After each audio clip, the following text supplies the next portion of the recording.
Thank you for having me. I hope everyone can hear me. How to respond to a lot of this. First of all, on the bar, you said you admitted yourself that the bar had been set quite high. I would suggest, though, that the burden of proof is on the proposer rather than on us. It quite clearly says Islam is a religion of peace. I suggest you prove it. We've also been told here tonight when we opened that this debate must take place in the real world. Well, absolutely, yes, it must. It must take place in the real world. And I will describe what Islam is doing in the real world. We can sit and we can debate theocracy day in, day out. We will never agree. We can debate, is there a God, isn't there a God, is the Quran real, isn't it? None of it actually matters. What matters is what happens in the real world, as my opponent quite rightly said. My side of the argument is regularly told that we've heard it again tonight, we were described somewhat as hate. We were told that we are demonizing Islam, whipping up fear of Islam. Not the first time I've been accused of this, probably won't be the last. But let me just say, and let's take this into the real world as we've been advised to do. Let me tell you what actually whips up fears of Islam. We would take it from the top: 9/11, the London Underground bombings, Madrid, Mumbai, Mali, Bali, northern Nigeria, Sudan, Afghanistan, Saudi Arabia, Iran, Yemen, Pakistan, death for apostasy, death for blasphemy, death for adultery, death for homosexuality, gender segregation, gender discrimination, unequal testimony between men and women in legal proceedings, child marriage, amputations, beheadings, imprisonment for being raped, anti-Semitism, burqas, execution, as I've said, for this, that and the other, the slaughter of Theo van Gogh on the streets of Amsterdam, death threats on the streets of London, butcher those who insult Islam, Muslim patrols in East London telling people they are entering Sharia controlled zones, polygamous marriages, marriage not requiring the consent of the bride. This is what causes fear of Islam. It is not me, it is not my colleagues on this side. What information on that point? If Islam and Muslims are responsible for the Muslim patrols, I'm not finished. I'm not. No, I'm not. I mean, let me speak on. But the point is that it is not I or my fellow debaters on this side who are causing fear of Islam. It is the actions of Muslims that are causing fear of Islam. That is the real world. That is where we actually live. Then we'll be told that this is just the extreme fringe of Islam. Well, let me have a look at Saudi Arabia. Saudi Arabia is the birthplace of Islam, the custodian of its holy sites. In Saudi Arabia, a woman is not allowed to drive. She is not allowed to leave the house without a mahram. She is not allowed to vote, although they've been incredibly generous by allowing some votes in the next elections. This is apparently the extreme fringe of people are executed for blasphemy, executed for apostasy. In Saudi Arabia, the birthplace of Islam, we'll be told that's the extreme fringe of Islam. No, it is not. Calling Saudi Arabia the extreme fringe of Islam is like calling the Vatican the extreme fringe of Catholicism. Sorry, it just doesn't work. Then we'll be told that we've misunderstood. Violent Muslims have misunderstood. Saudi Arabia has misunderstood. Iran, which stones people to death for adultery, has misunderstood. Yemen, which marries children at the age of 9, has misunderstood. Has there ever been a more spectacularly misunderstood religion than Islam? It seems that these nations who apply it as their laws, nations which have the Quran as their constitution, innumerable nations, where there is no free speech, where there is no freedom of religion, they've all got it wrong. They've all got it wrong. It's quite a spectacularly misunderstood religion.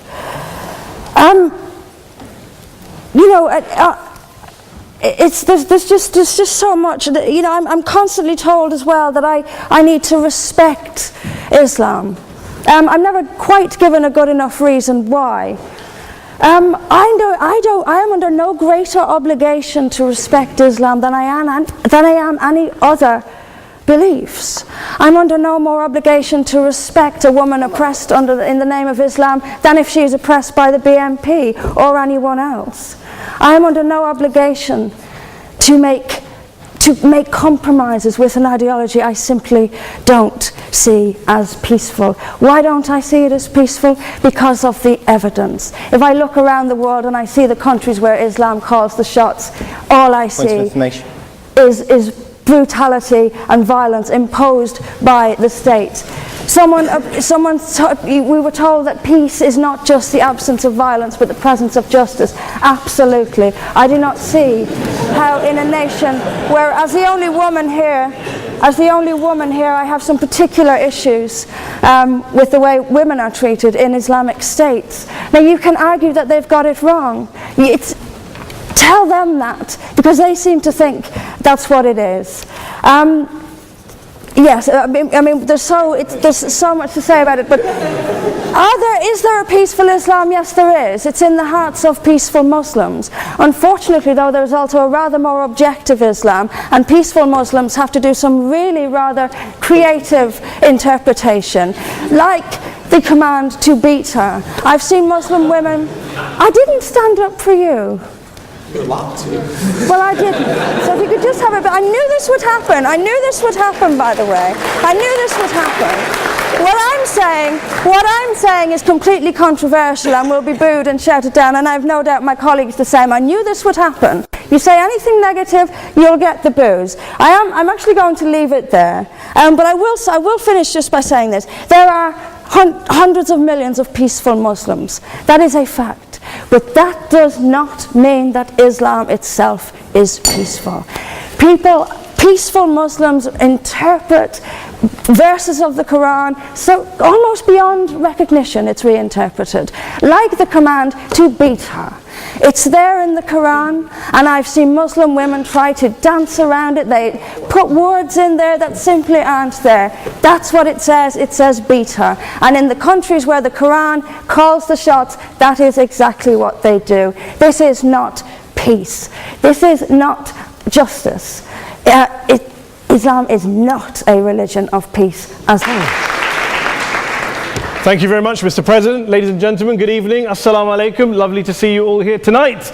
We are having a very entertaining night, are we not, with some very interesting things being said from the other side of the house tonight.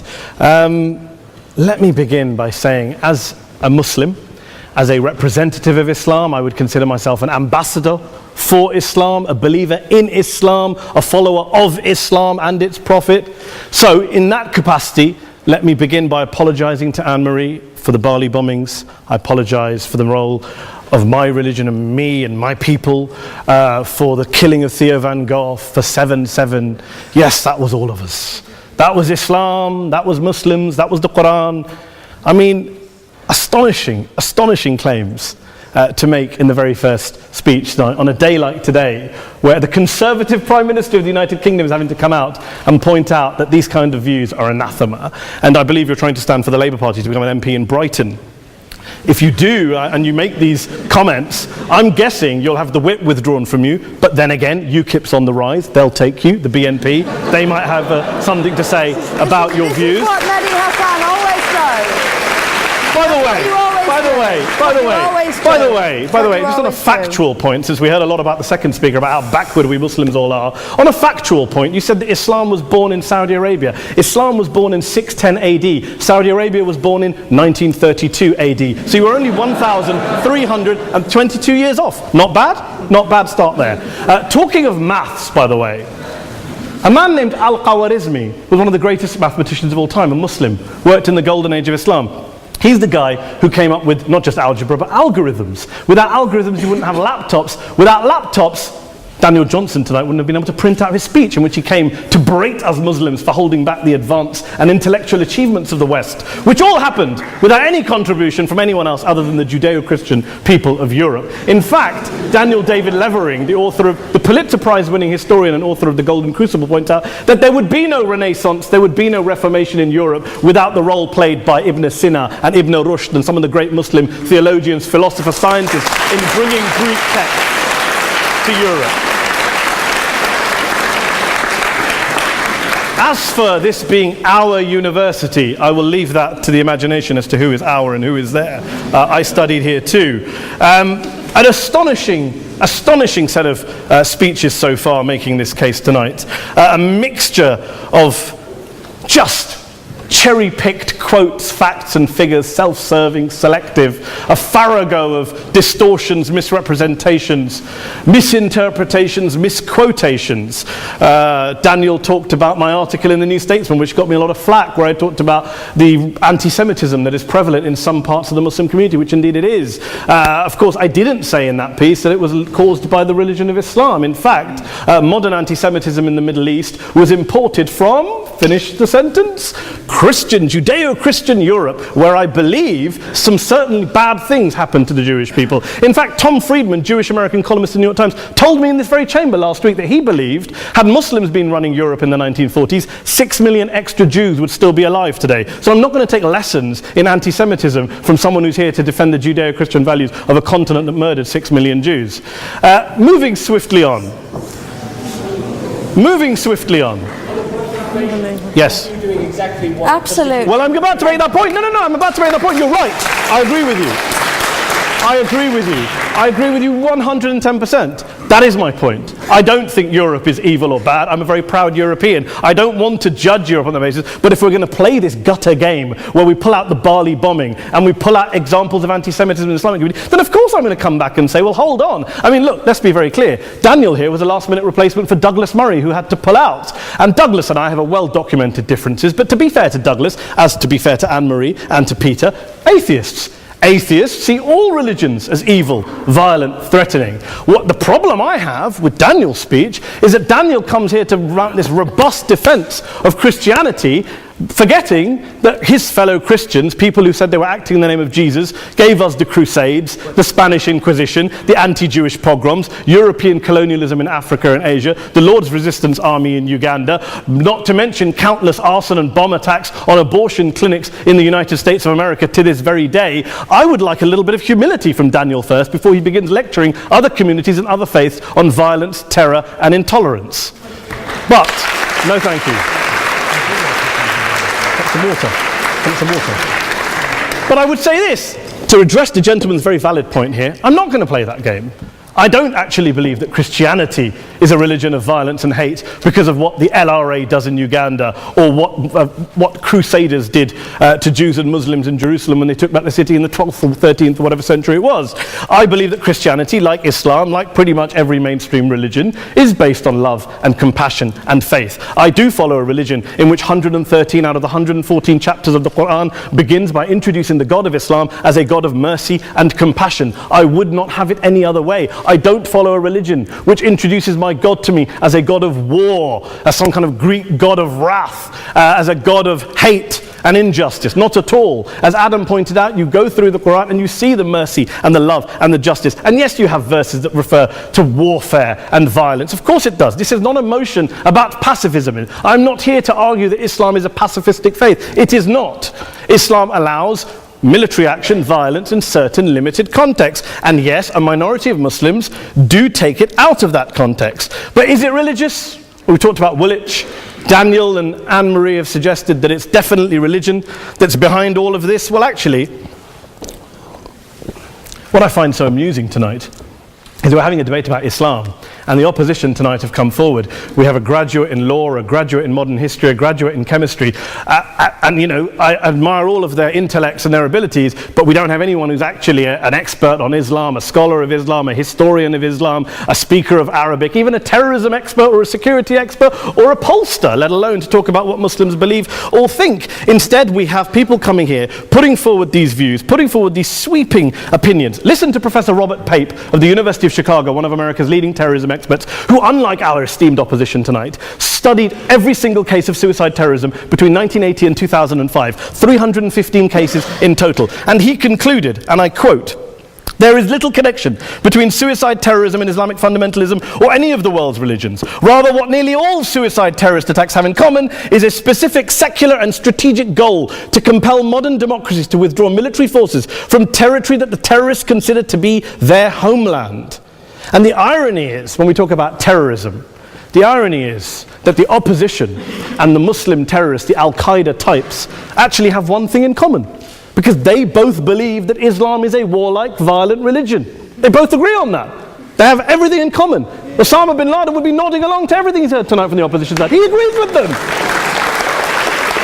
The problem is that mainstream Muslims don't. The majority of Muslims around the world don't. In fact, a gentleman here started quoting all sorts of polls. Gallup carried out the biggest poll of Muslims around the world, of 50,000 Muslims in 35 countries. 93% of Muslims rejected 9/11 and suicide attacks, and of the 7% who didn't, they all, when polled and focus grouped, cited political reasons for their support for violence, not religious reasons. And as for Islamic scholars and what they say, well, Daniel talks about our University of Oxford. We'll go down to Oxford Centre for Islamic Studies, get hold of a man named Sheikh Afifi al-Akiti, who is a massively well-credentialed and well-respected Islamic scholar, who has studied across the world, who in the days after 7/7 published a fatwa denouncing terrorism in the name of Islam, calling for the protection of all non-combatants at all times, and describing suicide bombings as an innovation with no basis in Islamic law. Go and listen to Sheikh Tahir al-Qadri, one of Pakistan's most famous Islamic scholars, who published a 600-page fatwa condemning the killing of all innocents and all suicide bombings unconditionally without any ifs or buts. There's nothing new here. This is mainstream Islam, mainstream scholarship, which has said this for years. You don't go out and kill people willy-nilly in the high street or anywhere else, on a bus or a mall, based on verses of the Quran that you cherry-pick without any context, any understanding, any interpretation, or any commentary. Point of information. Please. What about stoning of women, for example, in such Well, It doesn't happen apparently. I didn't say it doesn't happen at all. I never said it didn't happen. I don't blame Islam. Yes, it's a very good point. And a lot of us are campaigning against that. And we're campaigning against it in the name of Islam. We're campaigning against it in the name of various interpretations of Islam. Anne-Marie comes and scares us with her talk of Sharia law. I would like to see the book of Sharia law. It doesn't exist. People argue over what Sharia law is. And you empower the extremists by saying there is only one version. You empower them all. I don't believe you took any interruptions, Anne-Marie, so I think you should stay there for a moment. Several countries. Here's what we're dealing with. Here's what we're dealing with. We are dealing, I took your point. Here we are dealing with a 1400-year-old global religion, followed by 1.6 billion people in every corner of the world, a quarter of humanity, of all backgrounds, cultures, ethnicities. And yet the opposition tonight wants to generalize, stereotype, smear, in order to desperately win this debate. And here's my question, if we're going to generalize and smear. If, okay, people say yesterday's bombers, and we've got to be careful, there's a trial going on, were yesterday's attackers, motivated by Islam? Big debate. I don't believe they were. Let's say they were. Let's say Faisal Shahzad, the Times Square bomber, was motivated by Islam. Let's assume, for sake of argument, that Richard Reeves, the shoe bomber, was motivated by Islam. If Islam is responsible for these killings, if Islam is what is motivating these people, and Islam is therefore not a religion of peace, a religion of war, then ask yourself this question: why aren't the rest of us doing it? Why is it such a tiny minority of Muslims are interpreting their religion in the way that the opposition claim they are? Let's assume there are 16,000 suicide bombers in the world. There aren't. Let's assume there are for the sake of argument. That's 0.001% of the Muslim population globally. What about the other 99.99% of Muslims who the opposition tonight either ignore or smear? The reality is that the rest of us aren't blowing ourselves up tonight. The reality is that the opposition came here tonight not worried about the fact that me and Adam might pull open our jackets and blow ourselves up tonight because we're followers of a warlike warrior religion which wants to take over Europe and Daniel's university. The issue is this.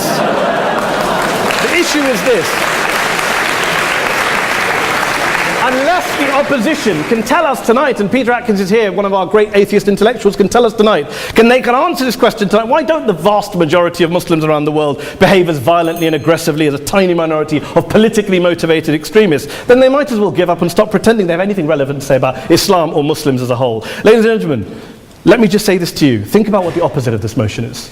If you vote no tonight, think about what you're saying the opposite motion is. That Islam isn't a religion of peace, it's a religion of war, of violence, of terror, of aggression. That the people who follow Islam, me, my wife, my retired parents, my 6-year-old child, that 1.8 million of your fellow British residents and citizens, that 1.6 billion people across the world, your fellow human beings, are all followers, promoters, believers in a religion of violence. Do you really think that? Do you really believe that to be the case? They say that in the Oxford Union, the most famous debate was in 1933 when Adolf Hitler looked out for the result of the King and Country motion, where they voted against fighting for king and country, and Hitler was listening out for the result. Well, tonight, 80 years on, there are two groups of people around the world who I would argue are waiting for the result of tonight's vote. There are the millions of peaceful, non-violent, law-abiding Muslims both in the UK, Europe, Asia, Africa and beyond, who see Islam as the source of their identity, as a source of spiritual fulfillment, of hope, of solace.